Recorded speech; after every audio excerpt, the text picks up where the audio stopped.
नमस्कार, स्वागत है आपका एनडीटीवी राजस्थान पर। राजस्थान प्राइम में शुरुआत करते हैं मुख्यमंत्री से जुड़ी खबर से। भजनलाल शर्मा सरकार में कृषि मंत्री रहे किरोड़ीलाल मीणा के इस्तीफे पर जरा बात करते हैं। किरोड़ीलाल मीणा ने खुद से इस्तीफे की तो सार्वजनिक घोषणा कर दी है, लेकिन उनका इस्तीफा मंजूर हुआ है या नहीं, इसकी आधिकारिक जानकारी सरकार की ओर से अभी तक नहीं दी गई। न ही उनकी जगह पर किसी दूसरे को कृषि मंत्री बनाया गया है। भाजपा के कई नेता किरोड़ीलाल मीणा को मनाने की कोशिशों में जुटे हैं। इस बीच दिल्ली दौरे पर गए किरोड़ीलाल मीणा ने भाजपा अध्यक्ष जेपी नड्डा से भी मुलाकात की। भाजपा के विश्वसनीय सूत्रों से मिल रही जानकारी के अनुसार किरोड़ीलाल मीणा को जेपी नड्डा ने 2 ऑफर दिए हैं। पहला ऑफर है कि वो अपना इस्तीफा वापस ले लें, मतलब कि किरोड़ीलाल मीणा फिलहाल अपने पद पर ही बने रहें। दूसरा ऑफर है कि आने वाले समय में उन्हें राज्यपाल बना दिया जाए। आपको बता दें कि इस महीने कुछ राज्यपालों का कार्यकाल समाप्त हो रहा है। ऐसे में किरोड़ीलाल मीणा को किसी राज्य का राज्यपाल बनाने का ऑफर दिया गया है।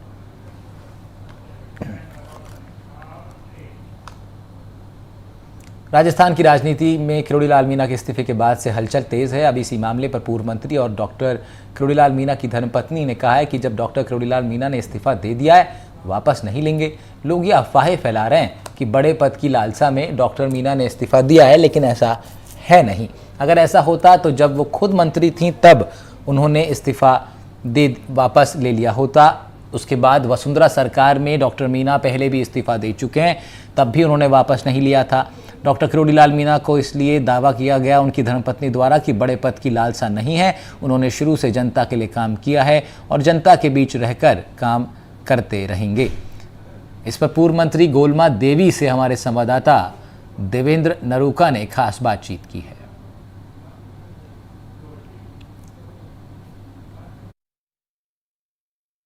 रघुकुल रीत सदा चली आई और प्राण जाए पर वचन न जाई, ऐसा पोस्ट डॉक्टर कैबिनेट मंत्री डॉक्टर किरोड़ीलाल मीणा ने पोस्ट किया था। और जिसके बाद अब इस्तीफा देने के बाद अब सियासत राजस्थान के अंदर गर्मा गई है। पैतृक गांव के अंदर मौजूद हैं डॉक्टर किरोड़ीलाल मीणा के, और साथ में हमारे साथ है पूर्व मंत्री गोलमा देवी और डॉक्टर किरोड़ीलाल मीणा की धर्मपत्नी। क्या कहना होगा कि डॉक्टर साहब ने इस्तीफा दिया है? अब इस्तीफा दे दिया। जिन्हें चुनाव लड़ा या लोकसभा का चुनाव लड़ा दिन ने पहले कल ही भाई 4 सीट, ये 4 जगह का लड़ेंगे। इनको प्रचार करो भाई ये सीट नहीं आएंगी तो मैं इस्तीफा दे दूंगा। तो सीट नहीं आई तो मैंने इस्तीफा दे दिया। इन्हें और क्या करे भैया। पूरी राजस्थान के कद्दावर नेता हैं डॉक्टर किरोड़ीलाल मीणा। दीन दुखी गरीब के लिए हमेशा खड़े उतरते हैं, सड़कों पर रहे हैं विपक्ष के अंदर। इसको लेकर क्या कहना होगा? अब ये तो बे नेता है, सड़क पे पड़ रहे वाला और तो कोई है नहीं है। और तो घर में माया कुमा वाला है सभी नेता। देखो बे तो बे सड़क पे धरना देते हैं, बे मुद्दा उठाते हैं, बे सब चीज लेकर पेपर लीक होते हैं। जिनका मामला उठाते हैं, किसी के साथ में बलात्कार होता है, बा का मामला उठाते हैं, किसी को मुआवजा नहीं मिलता बा को करते हैं। भाई देखो ये बे ये नेता देखो सरकार के अंदर रहते हुए अभी उन्होंने आरएस की तिथि आगे बढ़वाई है, और जनता का कहना है कि डॉक्टर किरोड़ीलाल मीणा हमेशा जनता के साथ खड़े रहते हैं। इसको कैसा देखते हैं आप? जनता का साथ में तो रहना चाहिए, और पार्टी वाला हमारे देख पार्टी नहीं छोड़ेंगे। पार्टी वाला उनको काम करना चाहिए, पार्टी में रहेंगे। कोई इसलिए गलत पार्टी में चल रहेंगे। हमारी पार्टी थी है भाई मोदी जी के, तो भाई हम ही रहेंगे, हम कोई अलग चल जाएंगे। आप भी पार्टी काम करेंगे। आप भी मंत्री रहे, आपने भी बीच में इस्तीफा दिया, और तत्कालीन वसुंधरा सरकार के अंदर डॉक्टर किरोड़ीलाल मीणा ने भी अपना इस्तीफा दिया। इसको कैसे देखते हैं? ये देख साहब ने तो देखो थोड़े मंत्री जी का पद का तो देखो मैंने दे दिया, और बिन्ने कई बार रह लिया मंत्री पद। दिया है तो सब पूर्ति करी नहीं है। 5 साल पूरी लिखाड़ी नहीं, मैंने मंत्री पद दिया है। ये ऐसे ठोपरा बाड़ा है, ऐसा ले बाड़ा नहीं है। देखो भाई लोभ नहीं है बिन के, असमुख मंत्री पद चाहिए। इसके तो मंत्री पद है और इसके एमएलए को वजह। जनता का ये कहना है कि कद के हिसाब से पद नहीं दिया डॉक्टर साहब को, जनता मांग कर रही है। सुनो भाई ये पद नहीं दिया तो देखो बिन के लेकर सब पद दिया है, बेई काम हो रहा है इनका। देखो सब काम बेई हो रहा है। पद के लिए सैल दिया मैंने मंत्री पद। भाई मंत्री पद जैसे दिया भाई, हमको पद नहीं दिया जैसे। आखिरी क्वेश्चन, दौसा विधानसभा चुनाव होने वाला है, उपचुनाव, और फिर एक बार डॉक्टर किरोड़ीलाल मीणा जी को एक बार फिर जिम्मेदारी सौंपी है। जनता क्या साथ लगेगी? लोकसभा में तो जनता साथ नहीं लग पाई। अब देखो जनता साथ में लगेगी, भी पार्टी का काम करेंगे, प्रचार करेंगे, जनता के साथ में घूमेंगे, क्षेत्र में सब बे काम करेंगे। देखो जनता के बीच में जनता से उठेंगे भाई, करो अपने पार्टी का तो प्रचार करना ही पड़ेगा। देखो ये तो मुकद्दरन की बात है कोई भाई हार जीत तो देखो, दो लड़े जब एक ही तो जीतता, कोई दोनों शैली जीते भाई, हार जीत तो होती रहती, चलती रहती है। कन्हैया लाल जी ने बीते दिन एक लेटर लिखा है, पत्र लिखा है सीएम को, मुख्यमंत्री को, कि इनका जो मंत्री पद का जो इस्तीफा है वो स्वीकार नहीं करना है। इसको लेकर क्या कहना होगा आपका? अरे भाई देखो, दे ही दिया तो अब मंत्री पद लेना नहीं चाहिए, दे दिया तो देना ही पड़ेगा, वो तो अब ले रहे हैं तो अदू क्या को लोभ, अब सही है, लेना नहीं चाहिए, अब दे दियो, दे ही दियो। बिल्कुल, जहां डॉक्टर साहब भी जहां अपने वचन पर जब अड़े हुए हैं, तो गोलमा देवी भी उनके वचन पर ही है कि जब दे दिया तो लोभ के मारे क्यों इस्तीफे दोबारा मंत्री पद क्यों ले, ऐसा गोलमा देवी का कहना है। और अब जो जनता है वो उनका कहना है कि कद के हिसाब से पद नहीं दिया गया। अब देखते हैं कि जो प्रदेश का जो नेतृत्व है और केंद्र का जो नेतृत्व है वो क्या फैसला लेता है, ये आने वाला समय बताएगा। दौसा से देवेंद्र अरोड़ा, एनडीटीवी। उधर बाड़मेर में बीजेपी के पूर्व प्रदेश अध्यक्ष सतीश पुनिया ने पार्टी कार्यकर्ताओं और संगठन के पदाधिकारियों से मुलाकात की। सर्किट हाउस में मीडिया को संबोधित किया। सतीश पुनिया ने नेता प्रतिपक्ष राहुल गांधी के संसद में दिए गए बयान को लेकर पलटवार किया है। पुनिया ने कहा कि राहुल गांधी के पूरे हिंदू समाज को हिंसक वाले बयान के पीछे चीन और विदेशी ताकतों का हाथ हो सकता है। वसुंधरा राजे की अनदेखी के आरोप पर उन्होंने कहा कि फिलहाल वो पार्टी की राष्ट्रीय उपाध्यक्ष हैं। इससे पहले उन्होंने सीएम सहित कई अहम जिम्मेदारियां निभाई हैं। वहीं किरोड़ीलाल मीणा के इस्तीफे पर उन्होंने कहा कि पार्टी आलाकमान आगे फैसला लेगी। लोकसभा चुनाव के बाद आप ही के पार्टी के मंत्री किरोड़ीलाल मीणा का इस्तीफा काफी चर्चाओं में है। उसके बारे में मैं कहूँगा नहीं, क्योंकि जब तक वो खुद उस पर अपनी राय व्यक्त नहीं कर दें, उसका कारण नहीं बताएं, तो नैतिकता कहती नहीं उसके बारे में कुछ मीन-मेख निकालूं, कुछ कहूं। केंद्र के संज्ञान में भी है, प्रदेश की इकाई के संज्ञान में भी। मुझे लगता है कि जो पार्टी के भीतर के इस तरीके के जो मसले होते हैं, हमारा नेतृत्व सक्षम है कि उसका निराकरण समय पर करेगा। रही हैं वो लोकसभा और विधानसभा में अनेक बार सदस्य रही हैं, 2 बार मुख्यमंत्री रही हैं, और इसलिए उसको आप इग्नोरेंस कहेंगे तो फिर कोई डेफिनेशन नहीं होगी। और ये 2024 जो आपने इलेक्शन लड़ा 25 सीटों पर, पार्टी किसी को भी कैंडिडेट ने इनवाइट नहीं किया कि वसुंधरा राजे को कहीं आपने स्टार प्रचारक में रखा, ना वसुंधरा राजे किसी पे गई, सिर्फ झालावाड़ को उलझ के रह गई, तो इग्नोरिंग तो है सर। ये आपकी डेफिनेशन है। वो झालावाड़ में पूरे समय काम कर रही थी और झालावाड़ के आसपास की सीटों में जहां उनको समय मिला वो गई हैं। वो राष्ट्र की उपाध्यक्ष हैं और इतने लाखों करोड़ों लोगों में और चंद लोगों में शुमार होना ये कोई कम सम्मान नहीं है। आज ये विषाद तो मेरे मन में भी हो सकता है, लेकिन पार्टी ने मुझे एक प्रदेश की भूमिका दी है तो सोच समझ के ही दी है। अब मैं उसमें से ये निराशा व्यक्त करूं कि मुझे पार्टी ने राजस्थान में क्यों कुछ नहीं दिया, तो ये मायने नहीं रखता है।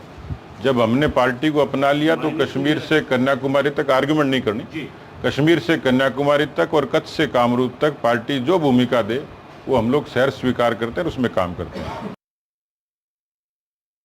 मुझे लगता है देश के लोकतंत्र के बारे में कहा जाता है कि भारत का लोकतंत्र परिपक्व हो गया, लेकिन लोकतंत्र के साथ साथ राजनीतिक पार्टियां परिपक्व हो गई, इस चीज़ का कोई परीक्षण का कोई पैमाना नहीं है। नेता परिपक्व हो गए, इसका कोई पैमाना नहीं है। और अभी भी नेता परिपक्व नहीं हो, उसका पैमाना राहुल गांधी है। वो उनकी गाड़ी पटरी पर दौड़ते दौड़ते कब पटरी से उतर जाए, और वो जो राहुल गांधी का बयान है वो पटरी से उतरने वाला ही बयान है। लोगों ने कहा कि राहुल गांधी ने नेता प्रतिपक्ष के नाते अच्छा भाषण दिया, पर एक कमी छोड़ दी, यानी एक पूरी कम्युनिटी को कोई व्यक्ति ऐसे कैसे टारगेट कर सकता है। या तो उनके भाषण लिखने वाला कोई गलत व्यक्ति बैठा है, उनको उसके बारे में दुरुस्त करना चाहिए। आप किसी व्यक्ति विशेष के लिए कह सकते हो, किसी समाज विशेष के लिए कह सकते हो, किसी दल विशेष के लिए कह सकते हो। पूरे हिंदू समाज को हिंदू हिंदू कहना और ये हिंसक बोलना कि हिंसा करते हैं, मुझे लगता है कि इसमें कहीं न कहीं विदेशी ताकतों का हाथ है। कि कहीं राहुल गांधी जो लगातार चीन से बराबर वार्तालाप करते हैं दूरभाष पर, उसका नतीजा तो नहीं है। इस तरीके का बयान कोई अपरिपक्व राजनेता ही दे सकता है। कोटा बूंदी संसदीय इलाके में लोकसभा स्पीकर बिल्ला ने एक पेड़ मां के नाम अभियान का उद्घाटन किया। स्पीकर ने अनंतपुरा के लवकुश वाटिका में पौधारोपण किया। इस दौरान अनेक संगठनों और छात्रों ने मिलकर 40 किस्म के 5000 से भी ज्यादा पौधों को लगाया। समारोह में ऊर्जा मंत्री हीरालाल नागर भी मौजूद थे। साथ ही स्थानीय विधायक संदीप शर्मा के साथ साथ बीजेपी के अन्य नेताओं की भी मौजूदगी रही।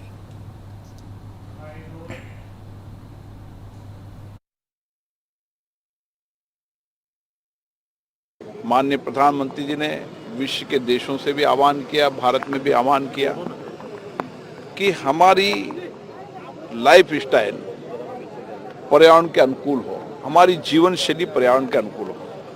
हमारी जीवन शैली पर्यावरण के अनुकूल होगी तो जीवन में जो भी हम काम करेंगे उसमें पर्यावरण को सुरक्षित रखने का विशेष रूप से ध्यान रखें। और इसीलिए एक पेड़ अपनी माँ के नाम, पूरे देश के अंदर सभी लोगों से मेरा आग्रह है कि वह अपने अपने संसदीय क्षेत्र के अंदर इस एक पेड़ अपने माँ को जन आंदोलन बनाएं, पर्यावरण के अनुकूल अपनी जीवन शैली को बनाने के लिए लोगों को जन जागरण करें, क्योंकि सामाजिक राजनीतिक कार्यकर्ता के नाते जनप्रतिनिधि की बहुत बड़ी जिम्मेदारी है कि वो अपने सामाजिक दायित्वों को निभाएं और जो पर्यावरण के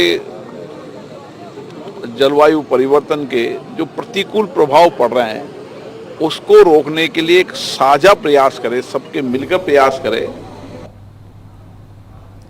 लगातार बढ़ते सब्जियों के दामों ने तेजी से रसोई का बजट बिगाड़ दिया है। जैसलमेर में प्याज जहां 50 रुपये प्रति किलो बिक रहा है तो वहीं टमाटर आज 100 रुपये तक हो गया। अदरक भी 150 रुपये से बढ़कर 250 पहुंच गई है। धनिया 150 से बढ़कर 300 रुपये प्रति किलो पहुंच गया। सब्जी विक्रेताओं का कहना है कि गुजरात और पंजाब में ज़्यादा बारिश होने के कारण वहां फसलें चौपट हो गईं। इस वजह से महंगे दामों में सब्जियां आ रही हैं। जैसलमेर की सीजनल सब्जियां गर्मी से खराब हो गईं। दरअसल मांग ज़्यादा होने और माल कम होने के कारण दाम आसमान छूने लगे हैं। 10 दिन पहले टमाटर 40 रुपये प्रति किलो बिक रहा था, अभी उसके भाव 80 से 110 रुपये तक पहुंच चुके हैं। सब्जी के बढ़ते भाव ने आम आदमी की कमर तोड़ दी है।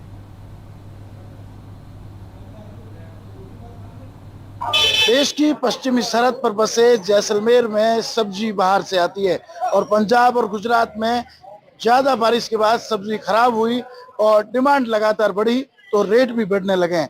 और जो टमाटर 40-50 रुपए किलो में मिलते थे वो अब 100 रुपए में, और तमाम जो सब्जियां हैं उनकी रेट लगभग दुगनी हो चुकी है। वहाँ अब केवल दुकानदार ही दुकानदार नजर आते हैं और माल जिस तरह भरा रहता था उसमें भी कहीं ना कहीं कमी हुई है। देखिए जो लोग सब्जी खरीद रहे हैं वो सोच रहे हैं, भावताव कर रहे हैं और जो कम से कम में मिल जाए वो सब्जी लेकर घर जा रहे हैं।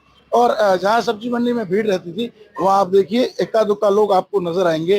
टमाटर हो, शिमला मिर्च हो, खीरा हो, तमाम जो सब्जियां हैं वो लगातार महंगी होती जा रही है। और लोग जो है इस बढ़ती महंगाई से परेशान तो थे ही, लेकिन सब्जियों का इस तरह से आसमान तक दाम छूना लोगों को अब परेशान कर रहा है। मैं आपको दिखाऊं, देखिए जो लोग सब्जी लेने आते थे वो करीब 200 रुपए में पूरा बैग जो है वो तैयार कर लेते थे, लेकिन अब जो 5 किलो का बैग है वो 500 रुपए में भी तैयार होता हुआ नजर नहीं आ रहा है। देखिए सब्जियों के दाम बढ़े हैं। मेरे साथ कुछ सब्जी विक्रेता है, उनसे भी बातचीत करते हैं। वैसे किस तरह सब्जी के दाम बढ़े हैं? अभी जो है 1 महीने से सब्जी के दाम जो है 100 से 120 रुपये किलो हो गए हैं। और काफ़ी बारिश की वजह से जो है सब्जी बाहर से आती है, वहाँ पे जो है बारिश ज़्यादा होने की वजह से सब्जियाँ खराब हो गई है। और दूसरे रही बात, यहाँ पहले 1 महीना से पहले जो सब्जी जो मिलती थी 20 रुपये किलो से 40 रुपये के बीच में कोई भी सब्जी ले जाओ मिल जाती थी, तो आम आदमी खाता था। अभी जो है सब्जी का भाव बढ़ने की वजह से आम आदमी सब्जी नहीं ले पाता है और नहीं उनका जो है बजट घर का बिखर जाता है। जो 200 रुपये में 5-6 किलो सब्जी मिलती थी, अभी जो है वही सब्जी जो है 400 से 500 रुपये मिलती है। तो हर आदमी सब्जी खाने की बस की बात नहीं है। मेन दिक्कत इनकी है तो बारिश में इस टाइम हर बार महंगा रहता है। देखिए लगातार जिस तरह से सब्जी के दाम बढ़े हैं तो कौन कौन सी सब्जी के क्या क्या दाम है ये जानने की भी कोशिश करेंगे, लेकिन उससे पहले एक बार फिर तस्वीरें दिखाऊं। बहुत कम लोग यहाँ पर है। बाहर से आने वाली सब्जी बारिश से खराब हुई तो यहाँ जो सब्जी जो देसी सब्जियां हैं वो गर्मी से खराब हो गई। कुछ और लोग हैं, उनसे बातचीत करने की कोशिश करते हैं। काफी देर से सब्जी की खरीदारी कर रहे हैं। वैसा सब्जी कितनी महंगी लगने लगी सामान्य दिनों से?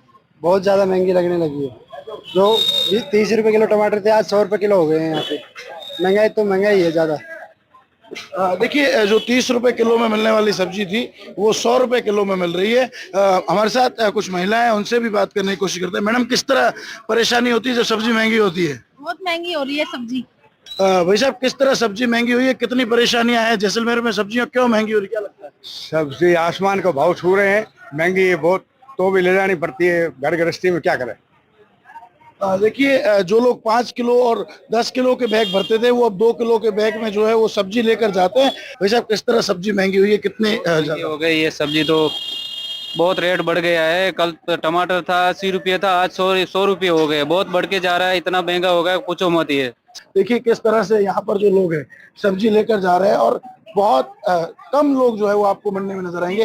हालांकि सामान्य दिनों में इस मंडी में जो है वो सब्जी लेने वालों की भीड़ लगती है। पंजाब और गुजरात में बारिश के साथ साथ जैसलमेर की जो स्थानीय सब्जियां हैं, वहाँ गर्मी की वजह से भी सब्जी खराब हुई है, और छंटनी में जो सब्जी है वो आधी हो जाती है। 1 कैरेट जो 10 किलो का है वो खुद 8 किलो का रहता है, तो रेट जो है वो और बढ़ जाते हैं। लगातार बढ़ती हुई डिमांड और सप्लाई की कमी के कारण इन बढ़ते रेटों ने अब लोगों की कमर तोड़ दी है। श्रीकांत व्यास, एनडीटीवी, जैसलमेर। धौलपुर में 26 जून से जारी बारिश थमने का नाम नहीं ले रही। 1-2 दिन रुकने के बाद बारिश का दौर लगातार चल रहा है। बारिश की वजह से अब किसान परेशान दिखाई देने लगे हैं। जिले में फसल बुवाई अभी तक शुरू नहीं हो सकी है। खरीफ फसल की बुवाई का समय निकलता जा रहा है। किसानों को फसल बुवाई की चिंता सताने लगी है। किसानों का कहना है कि लगातार बारिश से खेत तालाब में तब्दील हो रहे हैं। खेत पानी से भरे होने की वजह से बुआई नहीं हो सकती। खेतों में पानी इस कदर भर चुका है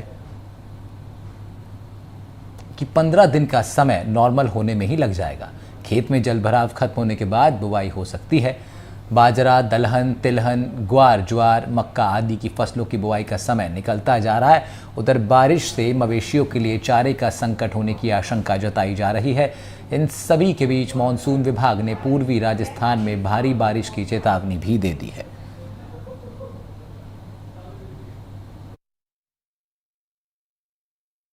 पूर्वी राजस्थान के धौलपुर जिले में लगातार हो रही बारिश ने धौलपुर शहर समेत ग्रामीण अंचल को पानी पानी कर दिया है। देख सकते हैं हालात में इस समय सैंपू उपखंड इलाके में हूँ। सैरोली, सेमरा, नगरिया, फतेहकाटा, कैथरी, हेमरी, बोरेली, कुनकुटा, एकता, ये आसपास के सब गांव हैं। पानी जो बरसाती पानी है, ये खेत हैं जो वो पूरी तरह से लबालब हो चुके हैं। इन खेतों में अभी तक बुवाई नहीं हो सकी है। तो आप देख सकते हैं कि किसानों का किस हालत में नुकसान हो रहा है। और ये जो पानी है, बरसाती पानी है, इससे जाहिर तौर पर जो किसानों ने यहाँ चिंता जाहिर की है कि इससे किसी भी स्थिति में बुवाई नहीं हो सकती है। इधर भी आप देख सकते हैं कि ये खेत पड़े हुए हैं। मैं चाहूंगा सहयोगी को इधर के हालात दिखाएं थोड़े। ये जो पानी का जल भराव की जो स्थिति है, ये खेत हैं सभी यहाँ के। और खरीफ फसल की बुवाई का इस समय सीजन है। खरीफ की जितनी भी फसलें हैं, बाजरा, दलहन, तिलहन, ज्वार, ग्वार, मक्का आदि, तो अभी तक धौलपुर जिले में फसल बुवाई हो नहीं पाई है। तो किसानों को कहीं ना कहीं यहाँ फसल को लेकर चिंता सताने लगी है। और जाहिर तौर पर किसानों का मानना है कि जो खरीफ फसल की बुवाई है, अब जो लगातार बारिश हो रही है उससे पिछड़ रही है। धौलपुर से नीरज शर्मा, एनडीटीवी राजस्थान। बारां जिले में 3 दिनों से जारी बारिश का दौर थम गया है। फिलहाल 3 दिनों तक बारिश से बारां जिले का सबसे ऊंचा जलप्रपात कुंडा खो में भी पानी भर गया, जिससे जलप्रपात से पानी गिरना शुरू हो गया। झरने पर लोगों की आवाजाही बढ़ गई। कुंडा खो जलप्रपात में करीब 40 फीट की ऊंचाई से बारिश के मौसम में पानी गिरता है। ये इस मौसम में एक टूरिस्ट स्पॉट भी बन जाता है।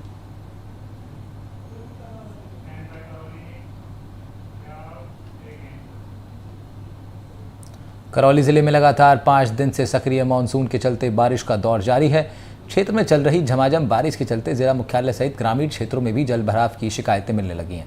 रविवार तड़के हुई तेज बारिश के चलते लांगरा क्षेत्र के बुगडार सहित अन्य गांवों में सड़क मार्ग सहित कई स्थानों पर जल भराव हो गया। जल भराव के चलते ग्रामीणों को परेशानियों का सामना करना पड़ रहा है।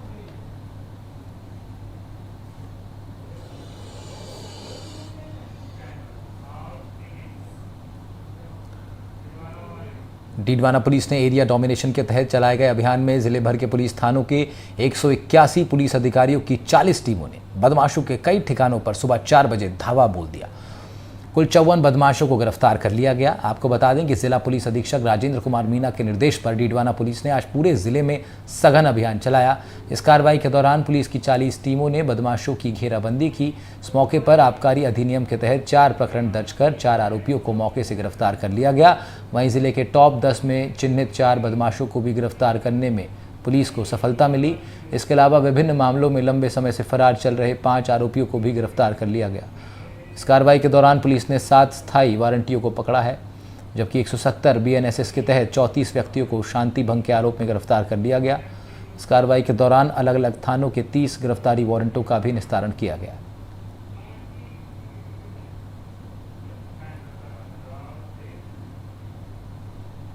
सवाई माधोपुर के रणथंभौर नेशनल पार्क की फलौदी रेंज से सटे हिंदवाड़ गांव के नज़दीक एक टाइगर जंगल से निकलकर आ गया। गांव के नज़दीक टाइगर की चहलकदमी से ग्रामीणों में दहशत का माहौल है। वहीं टाइगर ने एक भैंस का भी शिकार कर लिया।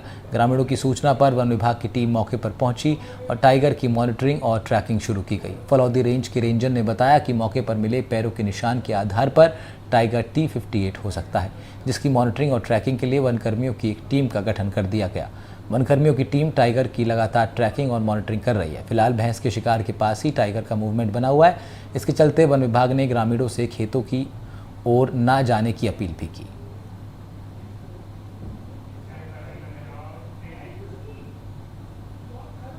रेगिस्तान में इन दिनों आवारा और जंगली कुत्तों का आतंक देखने को मिल रहा है। यहाँ जंगली कुत्ते वन्यजीव हिरणों को अपना शिकार बना रहे हैं। ऐसी ये घटना अभी बीकानेर के पास के गांव कोलासर में देखने को मिली। यहाँ कुत्तों ने एक हिरण को अपना शिकार बनाया।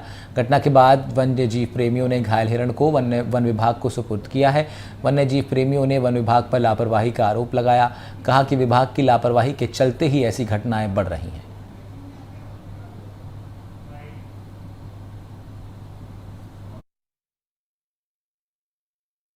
इसके क्या है, कुत्तों ने काट लिया है। मैं कोलासर गांव से इसको लेके आया। रास्तों में इसको कुत्ते ने काट लिया। मैं वेटरनरी कॉलेज जाकर और इसका इलाज करवाया है और इलाज करवा वन विभाग के यहाँ पे छोड़ने आया हूँ।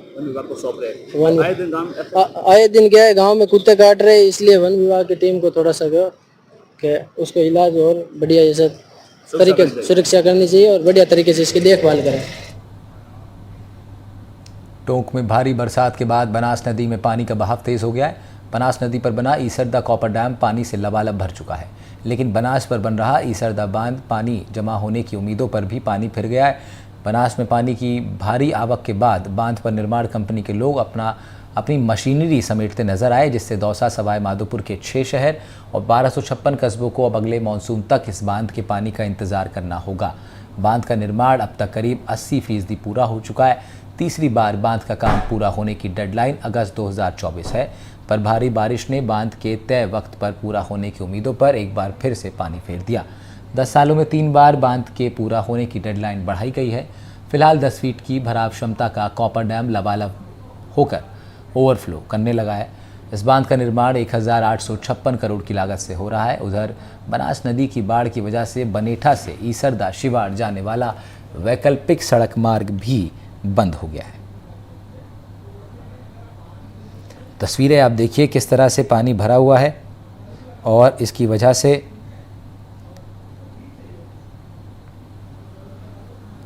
कई 1256 कस्बों को इसका प्रभाव झेलना पड़ेगा। दौसा और सवाई माधोपुर के ये 1256 कस्बे जो कि अब अगले मानसून तक इस बांध के पानी का लाभ नहीं उठा पाएंगे।